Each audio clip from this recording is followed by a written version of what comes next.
Touch costs 20 taels. A kiss 50, 100 for the night. Dad wanted Shannon as his son-in-law, but he said, I reeked of money, would only marry a refined girl, so I had a matchmaker find me, someone willing to marry in. She brought Chen Yinyu, Shannon's rival. Orphaned, dead broke. But gorgeous, Chen Yinyu declared with conviction. My life's one wish. Just find a good home. And marry in. I told him to be honest. He switched gears, frank and open. I am greedy. I want to live off a woman, the matchmaker gasped. I just smiled. Greed works. Pay him enough. He is the most obedient husband, better than those who want profit, fame, and your worship. That's hypocrite. I beckoned him over. Come here. Chen Yinyu stepped closer. I reached up and parted the bead curtain. As the beads clinked, in the clear light, for the first time, I saw his face.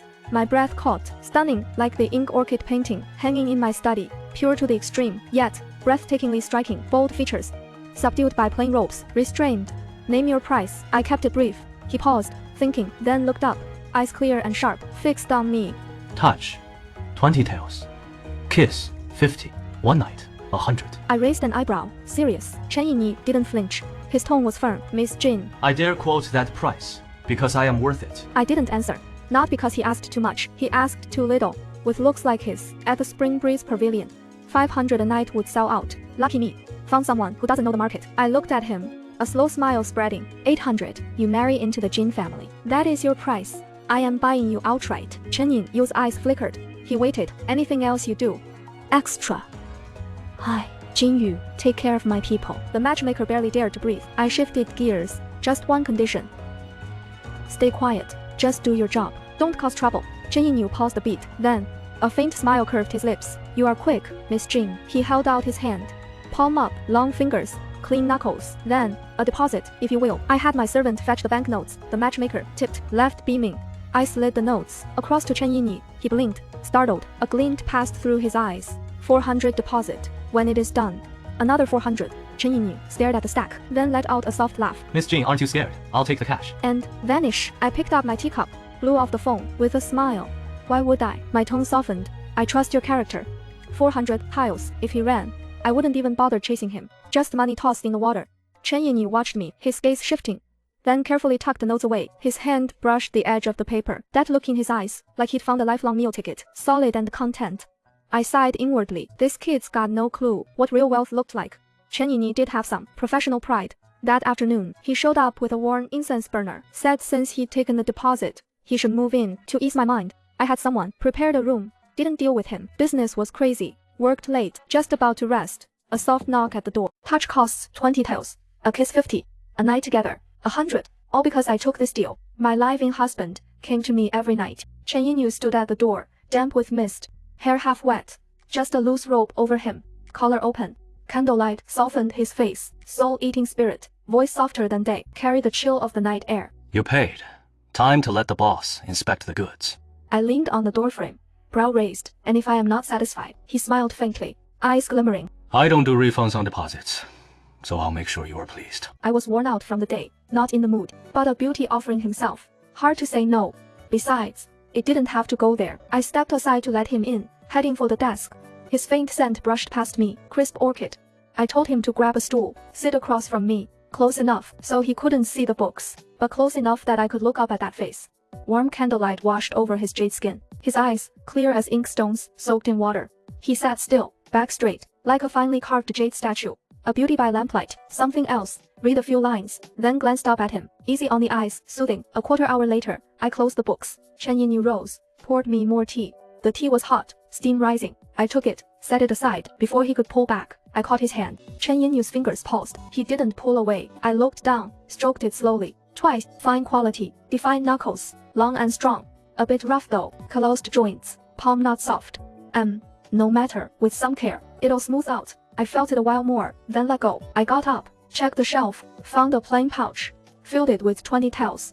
Here, take it. Go get some rest. Chen Yinyu caught it. Squeezed the pouch. A slight curve at the corner of his mouth. Yes. Rest well, miss. He left, closing the door gently. I heard his steps fade, and thought, tomorrow, I need cash on me. Can't hunt for a pouch each time. Next day, took Chen to see Dad. In the study, Dad stared at art, sighing deeply. Probably mourning the son-in-law who got away. I cut straight to it, pointed at Chen Yinyu, beside me. Father. This is the husband I've taken in. Chen Yinyu bowed, offering a proper, respectful greeting. I am Chen Yinyu. A pleasure, Master Jin. Clear voice, poised, not servile or proud. My father said nothing, just sighed long. I knew what he meant. The more you lack, the more you crave. My father studied hard as a boy, failed the exams 7 times, gave up, went into business, fought his way to this fortune. He had money, but that thorn stayed. So he threw silver around, funded scholars, desperate to have someone to fulfill his dream. Shennan, once famous, now fallen, fit the bill. Good with books, decent looking. More importantly, he had that refined air my father could never buy. Gave him money, a house, treated him like a son. If he hadn't insisted on making him a living son-in-law, I'd wonder if he was his bastard child. Too bad. That scholarly pride looked down on us and ran. I didn't care what my father thought. I introduced them, and that made it official. The wedding, the staff handled, no worry for me. Chen Yini was smart. Didn't bother me. Instead, he kept visiting my father's courtyard. Dad ignored him at first. Then, he let him in. And later, passing the study, I heard my father's long-lost laughter. I paused. You. Not satisfied with messing with me. Now my father too. Number. No, dear. When I pushed open the door, my father was pointing at that painting, fishing alone on the cold river. He was going on, and Chen Yinyu stood beside him, leaning in slightly, listening intently. When he saw me come in, he looked up, eyes warm, lips curving at me. Master Jin's insight is remarkable. I've learned so much. He turned to my father, his tone sincere. My father stroked his beard, face glowing. I glanced at Chen Yinyu. He wore a moon-white robe. The cloud brocade I'd sent over. Clothes make the man. He looked refined. You two chat. I dropped that and turned to leave. Behind me, Dad laughed. Yinyu, come look. This one the 8th day of the 4th month, auspicious for marriage. The Jin family business is huge. Guests flooding in, friends, strangers, everyone, all coming for the excitement. Chen Yinyi's side was quiet, just a few schoolmates, and a couple of elders, barely filled 2 tables. After the ceremony, I allied him table to table, toasting and greeting him. Chen Yinyu usually wears plain blues, toning down his striking looks. But today was different, blazing red robes, dark hair, jade crown, his allure fully unveiled, lips stained red by wine, eyes slightly tilted, revealing a charm he never shows on ordinary days. He stayed quietly at my side, half a step behind. I'd introduce each person. He'd greet them softly, cup raised, composed and polished in every reply. Perfect rounds, not a single misstep. His poise was genuinely a pleasure to watch. The elders started wary, but after a few drinks, he had them all smiling. He really did me proud. We reached the East Corridor table, the scholars' dad sponsors. They all stood to congratulate us. All smiles except Sin and Hu stayed seated. His fingers gripped the cup, knuckles white. His face was dark as a storm. I pretended not to see. I raised my cup with a smile. Everyone, thank you for coming. A humble toast, to show my gratitude. They all echoed and drank it down. Sun Dan still didn't move. His gaze fixed on Chen Yinyu, cold as ice. Chen Yinyu acted like he didn't notice, lifting his sleeve to refill my empty cup. Movements fluid, eyes lowered, docile as a painting. Brother Shen, he finally looked up, voice calm, not having a drink. Sun Dan's lips curled into a cold smirk. Brother Chen quite the skill, each word crisp, ringing out. Eating soft rice, and so at ease with it. The table went dead silent. I traced the rim of my cup, smile unwavering. Chen Yinyu chuckled too, then tilted his head, his breath brushing my ear, in a voice that seemed quiet. But everyone could hear. He asked, "Dear, is he here to crash the wedding?" I replied in the same tone, "Not quite, just a dog barking." Chen Yinyu gave a soft oh, then reached over to smooth a stray strand of hair by my temple, fingertips cool, brushing my ear. He sighed, his voice carrying just the right touch of regret. I used to think Brother Shen was such an upright man. His gaze swept over Shannon's livid face, and he shook his head. Tone sincere. Turns out he is just jealous. Wretch who can't stand others' happiness. Shannon shot to his feet, chair scraping the floor. With a harsh screech, he glared at us, chest heaving violently. That looked like he wanted to devour Chen Yinyu, alive. I stepped forward half a pace, just enough to shield Chen Yinyu. Behind me, no words needed. I just stared at Shen Ankong. He held my gaze for a moment, then the color drained from his face. Finally, he slammed down his cup and stormed off. The shatter of porcelain cut through the silence. Harsh, Chen Yinyu gently squeezed my hand from behind. Cool fingertips. Still reassuring. I turned and held his hand firmly. Facing the hall full of guests, I announced, "Everyone, please continue." The music started up again. The banquet returned to its bustle. There was still business to attend to, so I told him to head back to the room. Then I thought about it and added, "Don't take off the wedding robes." His eyes caught the lantern light under the eaves. Flickering slightly, he nodded, asked nothing, finished the pleasantries. Half an hour later, I pushed open the door to warm candlelight. He was sitting obediently on the bed. Hair still damp, a bit of his red robe was wet. He'd washed up himself, then put the wedding clothes back on. Very obedient. The nuptial wine was on the table. Seeing me enter, he rose, poured 2 cups. When he handed it over, his fingertips were damp. "My lady." His voice was lower than usual, relaxed after his bath. The nuptial wine. I took it. Arms locked, drank it down. It had a bite, burning down my throat. He set down his cup, looked up at me, candlelight dancing in his eyes, flickering. Chen Yinyin asked softly, "My lady, do you prefer it slow, and steady. He paused, a gentle, gradual thing. His gaze settled on my face, or something else. I reached up, my fingertips, brushing his damp hair, winding a half-dry strand around my finger. His lashes trembled. He let me. I leaned close to his ear, my breath grazing his skin. Voice low. For him alone, I like a man who knows how to surf. A quarter hour later, I lay back, on the red silk wedding bed. Breath uneven. Chen Yining knelt by the bed, dark hair mussed. Damp strands cling to his neck. Eyes down, his expression unreadable, only long lashes, casting faint shadows beneath his eyes. I let go of the hand that had been gripping his hair, smoothing the tousled strands, thinking I really needed to give the matchmaker a fat bonus. Where did she find this gem? Worth every penny. After another moment, I nudged his shoulder with my foot. That is enough. He still looked up at me, eyes hazy with moisture. That coolness shattered into something warm and glistening. Chen Yining said nothing, just rose and, undressed, I'd paid him 1,500 tiles up front. He held a stack of new banknotes. Eyes dark. My lady, is this a pre-order? I hummed lazily. Taps the table. Good work. The next few days were blissful. Chen Yining, truly skilled at his craft, once paid, gave his all, attending to me perfectly. That day, at the shop going over accounts, a servant rushed in. Madam, Master Shen is here to see you. My pen paused. It took me a moment to place Shen with Shen Nan. Not seeing him, I went back to my numbers, arguing outside. Door burst open. Shen Nan stormed in, face grim. The servant groveled. I waved them off. Shen Nan was a hypocrite, loved playing the saint, lived in a house my father gave him, wore silk from my family's shops, worth a fortune abode, yet still acted aloof, claiming he didn't care for wealth or status. Now here he was, all righteous outrage, saying he couldn't bear to watch me go astray. My pen froze mid-air, ink nearly staining the allerger. I looked up at him, like he was some curiosity. You know what Chen Yining is like? Greedy, self-serving, no spite, taking him as a husband. That is just. I cut him off, my voice cold. He swallowed hard. Couldn't finish. He sighed.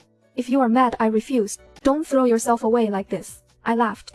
I stood slowly, hands on the desk, leaning in. Mr. Shen, what makes you think I am choosing a husband just to spite you? And what makes you think that if I stoop low enough to pick anyone, it is me, throwing myself away? A breeze stirred the papers. I straightened, brushed off my sleeve. You think too highly of yourself. His face paled, then flushed. I choose Chen Yining. Simple. I circled the desk to face him. He is tall, but I stood above him. He had to look up to meet my eyes. He is better than a hypocrite like you, who wants profit, praise, and gratitude. His knuckles went white. No comeback. Finally he flung his sleeve. Jin Yu, you'll regret this. And he left. I watched him disappear. Steward, I called. He hurried in, sweating. Anyone who let him through. Replace them all. My voice steady. And that house, the Sun family. Take it back. He hesitated. He paused. I shot him a look. Got a problem? Tell my father. I am the one in charge now. He bowed lower. Yes, boss. He hurried out. I stood there. Sunlight poured in, still annoyed. Not because of Shen Nan, but he ruined the good mood I had from thinking about Chen Yining. I headed home. When I got home, Chen Yining was practicing in the yard. He told me earlier he wanted to take lessons, using his own savings, learning music. I figured talent would help him please me, so I hired the best teacher. Now in the courtyard, I lounged on the chair and waved. Servants set out snacks and quietly withdrew. He asked what I wanted. I said anything. Music flowed from his fingertips. I couldn't quite tell the tune, but the spring light, the beauty, the breeze on his sleeves. Lovely sight. I closed my eyes and listened. The sharp frustration, thanks to Goan, slowly settled. The song ended. He came over. Wife, you seem upset. He crouched beside me, looking up, sharp. I kept my eyes shut, just a hum. His voice went soft. Want a hand massage? Special, 15 tiles. I couldn't help but laugh, opening my eyes. His eyes held the sky and me. I looked him over. My gaze landed on his pale lips. Without thinking, I reached out. My fingertip touched his lips. What about a kiss? Chen Yining's lashes fluttered. Deadpan. That is not on special. His lips moved under my finger. Warm breath brushed past. It felt less like I was touching his lips, like he was kissing my fingertip. I froze. I pulled back, teasing. Mr. Chen, the businessman, sharper by the day. He watched me quietly. Then, but who can blame me when my wife's unhappy today? Before I could finish, he leaned in. A quick, soft kiss on my lips, like a dragonfly skimming water. Gone before I even reacted. He pulled back, a smug look in his eyes. Before I knew it, my hand grabbed his collar. Chen Yining was yanked back down. Our noses almost touched. Breathing mingled. He blinked, his tone playful, almost innocent. That was a gift, since you were feeling down. Oh, I met his gaze, so close. I'll pay more. By the end, his lips were swollen. They were pale before, now red, like rouge. That blush on my vanity would suit him. Maybe try it. The thought cheered me right up. So much that, when Lady Shen showed up, I smiled. She wailed in my parlor, going on about her poor orphans, accusing my family of bullying. I stirred my tea slowly. Once she stopped, I looked up. Done. She froze. I set down my cup, quietly, but clear. It is my house. I am taking it back problem. She choked, face turning bright red, then started the sob story again. Ungrateful. And now this. Dad rushed in and saw the scene. His brow knotted up. Mrs. Shen saw her savior. She lunged for his sleeve. He looked at me, uneasy. That look of disapproval, and that old habit. Keep the peace, you are. Why make such a scene? If the match fails, no need. I cut him off, waved the steward over. Show them out. No hesitation. 2 sturdy maids, half guided, half dragged Mrs. Shen out, still shouting. The hall fell quiet.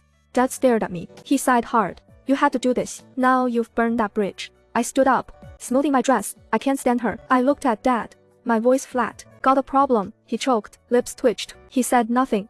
Just twisted his jade thumb ring, eyes on me, conflicted. I know what he is thinking. I am his only child, not out of love for my late mother, so devoted. He never remarried. He couldn't have more. Thin essence. Hard to conceive. Prayers. A decade of medicine, and he got just me. A girl, no less, but better than nothing. So he raised me like a son, kept me close, taught me the abacus, how to read the books, business. Reading people. His wish. Keep the business. And bring in a son-in-law who could hold his own. His training. Let me take over. The foundation of it all. I am grateful. But deep down, he favors man. Shen as a man. An educated man. Dad saw himself. The man he wished he could have been.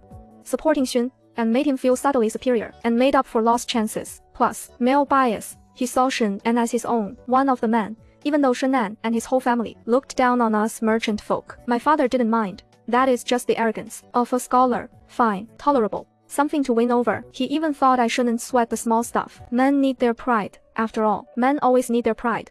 They're scholars. They're men. My father stood there, lips moving, trying to say more. Those words, I could guess them without hearing. We fought about it. The worst was 2 months ago. He saw I wouldn't agree. He went behind my back to the Sons, trying to match me with Shen An. And that refined scholar looked down on my money-stained family. My father took the brunt of the rejection. Word got around, and the gossip hurt our business. Back then, the way he looked at me, exactly like now, disappointed, with a hint of blame, as if I'd cost him the son who'd carry on his legacy, the heir he'd imagined.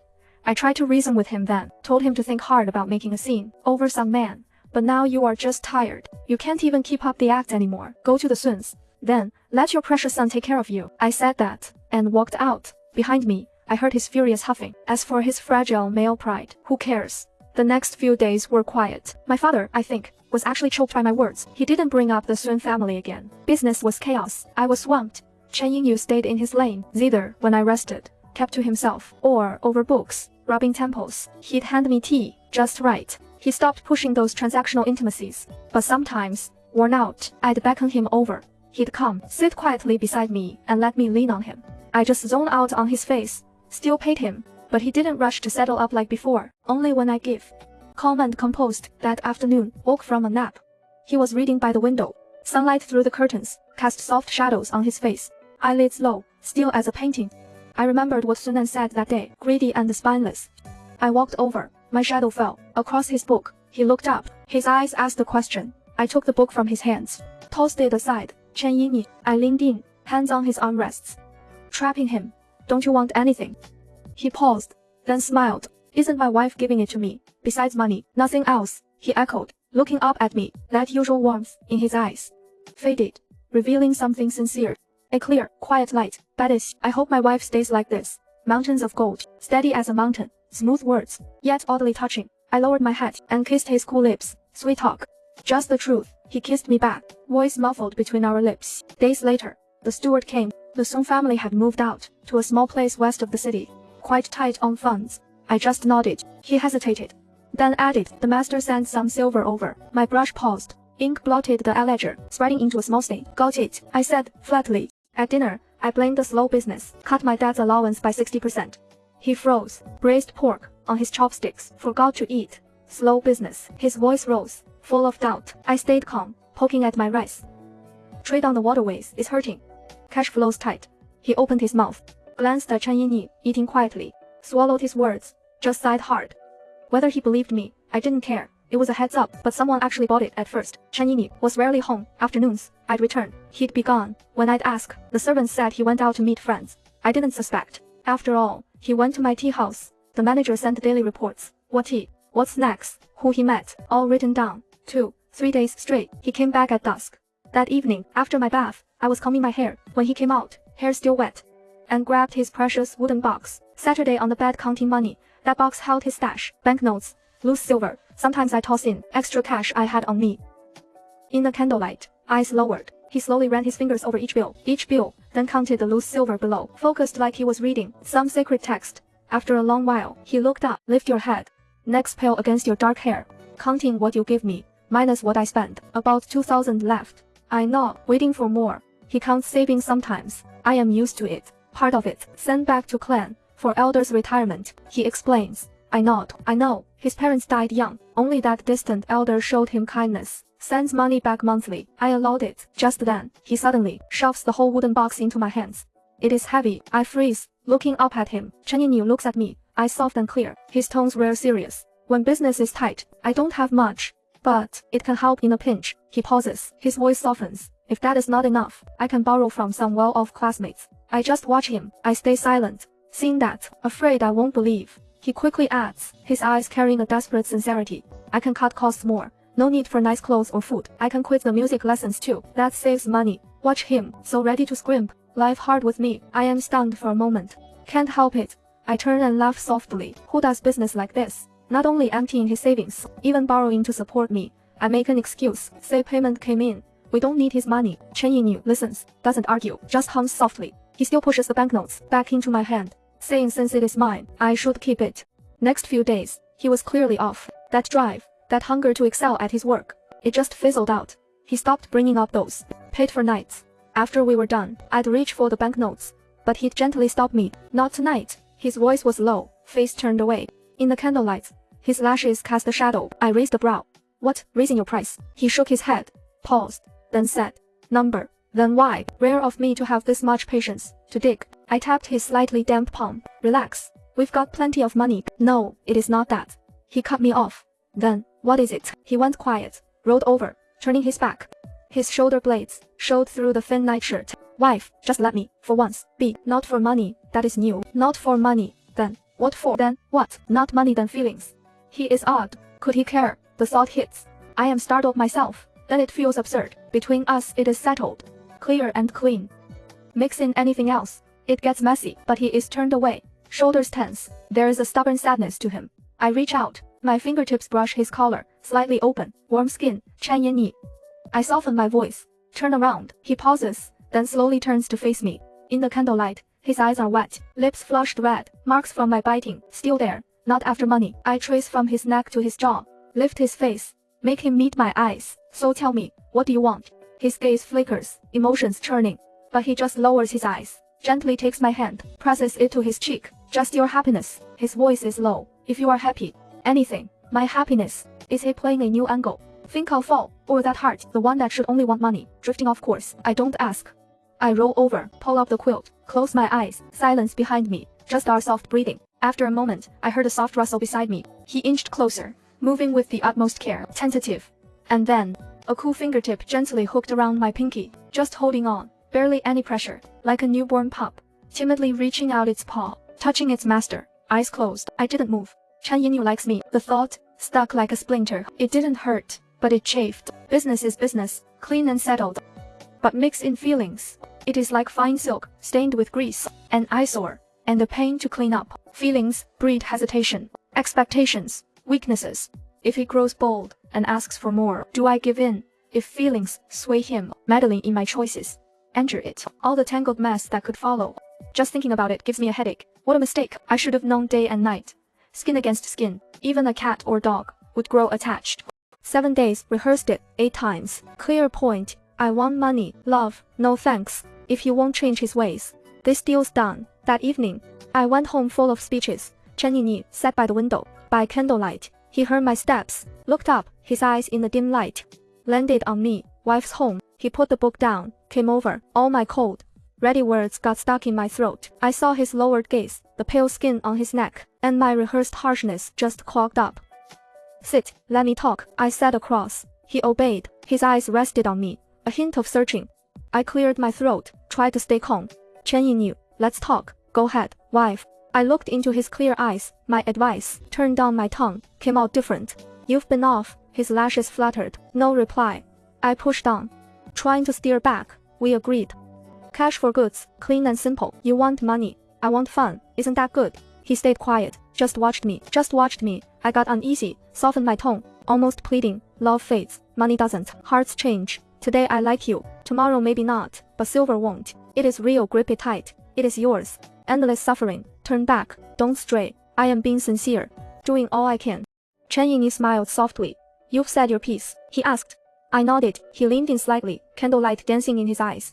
You are right, he said, his voice low. Feelings aren't safe, money is. I fidgeted, with my sleeve, waiting. But if I truly fall for you. He paused, looking into my eyes. Wouldn't that benefit you too? I'd serve you even more devotedly. No money. My heart skipped a beat. No money, that is scariest. Chen Yinyu seemed to read my mind, a smirk curling his lips. I've seen plenty of people. Love is the cruelest trap. I am a living example, he said with a self-deprecating laugh, knowing I shouldn't yet, diving right in. He reached out, fingertips brushing my hand. I want your heart. I'd cage myself willingly, handing you the rope. What are you afraid of? I looked into his eyes, seeing my own reflection. I am not trying to trap you. It is not you binding me, he corrected. I am trapping myself. If one day, I become a nuisance, or you grow tired of me, just say so. I'll leave on my own. No cleaning, no trouble for you at all. Chen Yini finished, lowering his gaze, then lifting it again. His look was earnest and open. Don't worry, whether it is a sea of pain, or mountain of gold. I chose this myself. None of it is on you. Chen Yinu's words kept spinning in my head. It sounded right, like a trap I chose, willingly, handing me the rope myself. Sounds like I got the better deal. But is it really that easy? I lay still, listening to the steady breathing beside me. He seemed asleep. But what if? He talks sweet now. Later, this love could breed greed, wanting more. That is trouble. I sat up. I shoved the person next to me. Hard. Humph, Chen Yini groaned. Blinking awake, his eyes were heavy with sleep, hazy as he looked over. I stared at him and asked outright, will you cause me trouble? He paused. His drowsiness seemed to clear a bit. A moment of silence. He turned to face me, his voice low but clear. I adore you, my wife. That is my own matter. Just made plain. I'll serve you, just as I always have. Every rule I follow. Not one missed. I am not some teenager who can live without romance. I know what is right. I am not foolish, and I won't cause you any trouble. Lazy from just waking, yet oddly convincing. In the moonlight, his eyes were clear. No hint of evasion. That nagging worry churning inside me, suddenly settled. That is more like it. I lay back down, pulled up the covers, patted him. Sleep. After that confession, Chen Yini's been clingy as hell. When I work, he drags a stool and sits across from me. Not a word, just shelling pine nuts. Fills a dish, slides it over, staring at me like a cat waiting for praise. I get up to grab something. He gets up too, like a shadow, right behind. I stop and spin around, and he runs straight into my arms, grabs my waist, chin on my shoulder, nuzzling softly. Every breath smells of fresh orchids. Chen Yini, I push his shoulder. Got nothing better to do. He shakes his head. Bold. Serving my wife is top priority. I can't take it. This sweet burden. I shove him out. Go. Go. Go find your school buddies. Grab tea and tunes. Leave me in peace. He blinks. Reluctant, but seeing I mean it. He drags out a yes and leaves, glancing back. Finally quiet. About an hour later, familiar footsteps, outside light, and quick. Curtain lifts. Chen Yini walks in, barely hiding his excitement, leaning in close, eyes sparkling. Wife, guess what I heard at the tea house just now? Voice full of glee. Before I guess, he can't wait. Whispering right against my ear, pouring all that hot gossip, straight in. Appointments are out.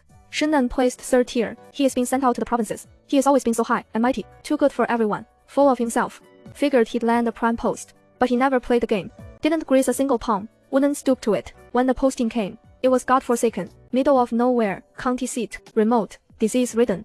Last guy there worked himself, sick, borrowed money from well-off classmates, promised to pay them back in 2 weeks, kept putting it off. When they heard about his posting, they came knocking. He wouldn't pay up. Instead, he got all sanctimonious, scolding them for being obsessed with money, lacking scholarly integrity. One of them had a short fuse, and it came to blows. Total chaos. Ugly scene. I couldn't help but smile hearing about it. He dredged up all these old stories, told them with relish. Classmates would invite him out, and he'd always refuse, all aloof, said he had no time for that, then wrote bitter poems, mocking everyone else for sucking up. When people finally gave up on him, he went crying to the teachers, playing the victim. Claimed he was ostracized for his integrity. I scoffed. Added, he was worse as a kid, shun, and used to say, women should be uneducated, just tend to home and kids, cook and clean. But then, when he saw women actually doing that, he'd frown. I mimicked his snooty, disgusted tone, stuck in the kitchen, day in and day out, no talent, no charm, not a good match. Chen Yinyu froze, then he leaned on my knee, shoulders shaking. He laughed quietly. That man, he sighed with a smile, drawing it out, he wanted it all. A woman who is obedient, yet brilliant, and she has to please him too. He sets the rules with his precious pride. I reached out, twirling a strand of his dark hair. Dusk settled outside. Lanterns lit up one by one. We curled up in that warm glow, utterly content. Chen Yinyu is clingy, not a troublemaker, but hovering around me all day kills my focus. I figured I should find him something real to do. He can't just spend his whole life orbiting me. The house is full of servants, no chores for him. And business, absolutely out of the question. We both knew that. One day, he was by the window, staring at some book. I tapped the desk. Chen Yinyu, I called. Want to go back to the academy? It is a special place. Spring exams aren't mandatory. Students can stay, keep studying, or leave and find their own path. Chen Yinyu felt he wasn't ready, so he didn't sign up. He chose to graduate, but no sooner had he shed his robes than the matchmaker brought him straight to me. He looked up from his book, the Jin's live-in son-in-law, a hint of confusion in his eyes. Why go back to the academy? To prepare for next year's spring exams, I said matter-of-factly. His expression froze. The moment he heard that, I was even more surprised. You've studied for over a decade. Don't you want to pass the exams and bring honor to your family? Even as a live-in son-in-law, having an official title changes things. Chen Yinyu was silent for a moment, then looked at me with a complex expression. He said slowly, wife, I think passing the imperial exams might not be as stable and practical as living off you. I looked at the serious look on that handsome face of his, speechless. Chen Yinyu was very self-aware about living off me. He said, confidently, since I eat the Jin family's food, I should guard the Jin family store. Taking care of you is my duty. How could I be distracted and think about running off? I am not. I cut him off. Forget about me, just yourself. Do you want to take the exam? He paused. What scholar who is studied for over 10 years wouldn't truly want to pass and stand proudly in court? Chen Yinyu's fingers curled, unconsciously. Those hands, I've traced them before. The thin calluses on his knuckles, left from years of holding a brush. He was about to say more, but I cut him off. Take it, I said simply. We have money if you fail. I'll support you. His eyelashes fluttered. He didn't respond. Then I slowly added the second half. But if you pass, I'll say, my husband's an official. How impressive is that? The moment I said it, Chen Yinyu's head shot up to look at me. The light in his eyes flickered. Suddenly, he reached out and gently hooked my finger. Okay, he said, I'll take it. I contacted the academy, greased some palms, and stuffed him back in. At dawn, we rode out together. He in blue, me in silk. We parted at the academy gate. I watched him stride through that red door. Not like study, like battle. By dusk, the carriage returned. He came out with the twilight, smelling of ink, carrying scrolls. Seasons turned. Time flew. A year passed exam eve. He tossed and turned. I couldn't sleep. I kicked him. Stop squirming. He caught my ankle, voice low. Wife, what if I fail? I scoffed. Fail? Then keep living off me. He paused, then asked, what if I pass but can't stay? Posted to some backwater. I turned. Darkness hid our faces. I felt his breath. I touched his tense back, patted it. He relaxed, leaned closer, forehead on my shoulder. If I am sent away, I paused, twirling his hair. Then, we'll have to taste love letters by post. He froze. He held me tight. Number, he mumbles. Where's my wife? Where am I? He thinks couples shouldn't be apart. Passed, ranked second. I am staying in the capital. Dad's grinning ear to ear, pacing the hall. Great, great. Yinyu, you've made us proud. He'd funded many scholars before. Now a few have pull at the ministry. He asks Yinyu, where 6 ministries, Hanling, or elsewhere, we can pull some strings. Yinyu thinks it over, seriously. Eyes clear when he looks up. Easy, quiet, well paid, close to home. Dad pulls his hand back, behind his back. That, he clears his throat. We can't pull that hard. In the end, we settle for easy, quiet, and close. Hanling, as a clerk, sorting old files, close to home, a 15-minute walk. The pay, the day he first handed over his salary, I asked him, why, just the change? Yinyu shakes his head, struggling. He says, wife, here is the whole thing done. I solemnly tucked away that little pay. Tough, really tough. That night in bed, I reach for his waist out of habit. His lean body tenses, but he doesn't pull away. In the dark, he suddenly speaks up. Hands, 40 tiles. Kiss, 100. Sleeping together, 200. My hand freezes. Raise an eyebrow. What is up? Since he confessed, these intimate things, money's never come up. Food, clothes, I handle it all. Giving him some cash monthly. He saves it up, rounds it off, sends it to the elders. Yinyu turns, facing me. Chen Yinyu, turned over to face me. Just joined the academy, and they're already taking turns hosting. They've hosted 3 times. I can't not return the favor. That won't do. He paused. I sighed. Feeling a bit wronged. You saw my pay yourself. I am broke. I couldn't hold back my laugh. So he leaned in closer. His nose grazes my ear, warm breath close. So I had to go back to my old trade, to make ends meet. Please, miss, buy something. Before I could finish, the door slammed shut. Between kisses, I gasp and push. Chen Yini, you are a court official. He chuckles low, lips trailing down my neck. So now the price went up. Chen Yini's whole life seems like everything always came back to money. When he was a kid, he'd hide behind the door. Parents fought over money, mom, crying. Father sighed, the sharp clink of coins hitting the table. Later, he knelt in his parents' shrine, listening to the clan argue over where he should go, whose table's got an extra plate, whose house gives up a room. Every calculation was laid out to the last detail, and as he got older, he worked. Copying books, he'd carry pens, even run errands for people. Ink-stained fingers, traded for warm coins. He knew exactly where he stood in life. Just find a good family to marry into, keep it simple and safe. So when he heard the Jin family's eldest daughter, when the Jin family announced they were seeking a son-in-law, he went. But before that, he'd actually met Jin Yu 3 times. The first time was right after he got into the academy. The Jin family is the academy's biggest sponsor. Miss Jin drops by sometime. That afternoon, he just finished studying. Walking off his thoughts in the corridor, he turned a corner and ran into a group. His teacher was leading, escorting a richly dressed young lady. She wore fine silks, her eyes showing a life of ease. Yin Yu, perfect timing. His teacher called out warmly, "This is Miss Jin Yu, of the Jin family. Miss Jin, this is our new student, Chen Yini." He bowed politely, bowing low. "Student, Chen Yini, a pleasure." Miss Jin, his manners were flawless. Jin Yu gave a slight nod. Her gaze lingered on his face a moment, cool and detached. "Mr. Chen," her voice was steady, calm, nothing more. They passed each other, and he caught a faint, delicate scent. Crisp and precious. He stood still, listening to her footsteps fade, as his teacher chuckled. "That one's talented, but his family is a bit poor." The rest drifted away with the wind. But soon after, he got word from the academy. The Jin family had granted him a full scholarship, all fees covered. Round 2 came on an unexpected rainy day. He was copying books at a shop for a few coins. On his way back, the sky turned, and rain poured down. Clutching his cloth bundle of books, he hurried along under the eaves, looking for better shelter. He just stopped, and was shaking water off his clothes. I looked up through the rain. Our eyes met, across the street, at the silk shop. A young woman stepped out, dressed in finery, graceful with servants around. The rain blurred her features, but her eyes clear, calm.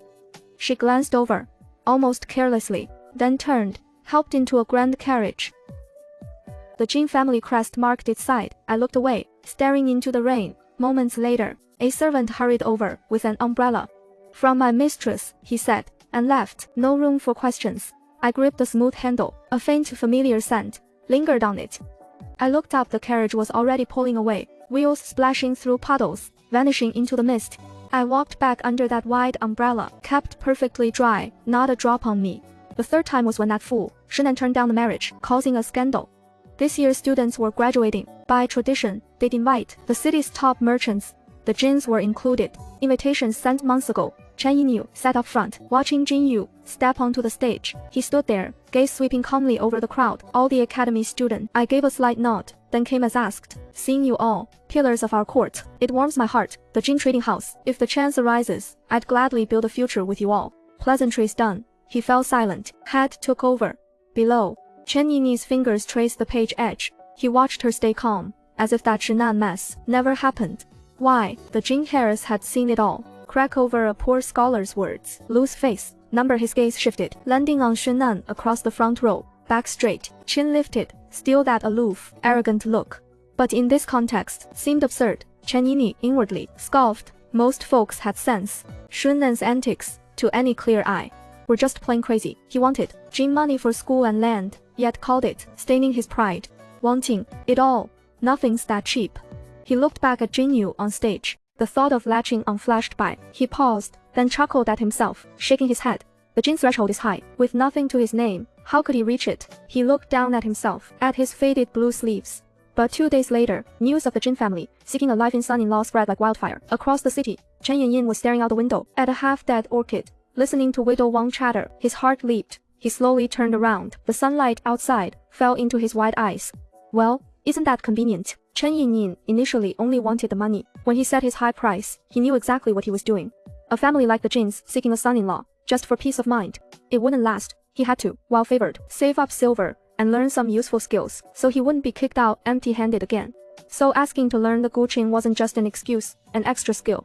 Even if he left the Jins, he could teach at a music hall or tutor rich kids, enough to get by. He treated it as a deal, calculated to the last detail. But Jin Yu, Jinyu was so different. He saw her checking accounts, swift and sharp. One stroke of the pen deciding thousands in silver. He saw her handle. She'd ice out merchants with a few cold words, and they'd be sweating bullets. But more often, he saw a side of Jinyu no one else ever saw when she closed a big deal. Her eyes curved like a cat with cream. She'd feed him a sugar cake. When exhausted, she'd slump over her desk, hair a mess. Mumbling the books made her dizzy caught. She didn't mind, just shot him a lazy glare. No bite. Like a feather brushing his heart. She was a magnet, drawing his gaze without trying.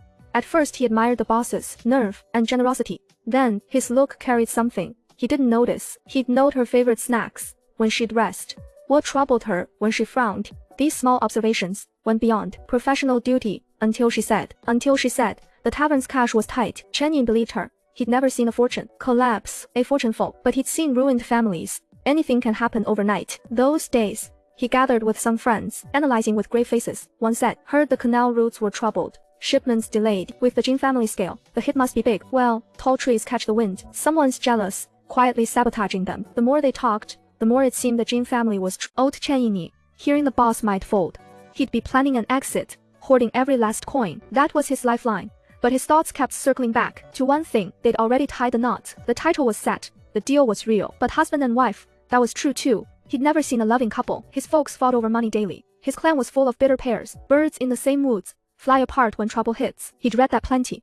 But he didn't want to fly. Not just that. He wanted to take his own savings and pour it all in. Every bit helps. His friend was about to ask his plan, but then he turned and saw that look, that dazed, fixed stare. His heart sank. This guy was gone. Friend Din tested the waters. Yinyu, you are not thinking. Chen Yinyu snapped back. His voice was eerily calm. We tied the knot. Friend Yi nearly choked. Who said it was cash and done? That's son-in-law gig. It doesn't count. Chen Yinyu looked up, eyes sharp and cold. Why not? The marriage contract was fake. The ceremony was fake. He paused. Word by word, we're husband and wife. Legal. Proper husband and wife. Silence. Everyone there knew exactly what Chen Yin used to be.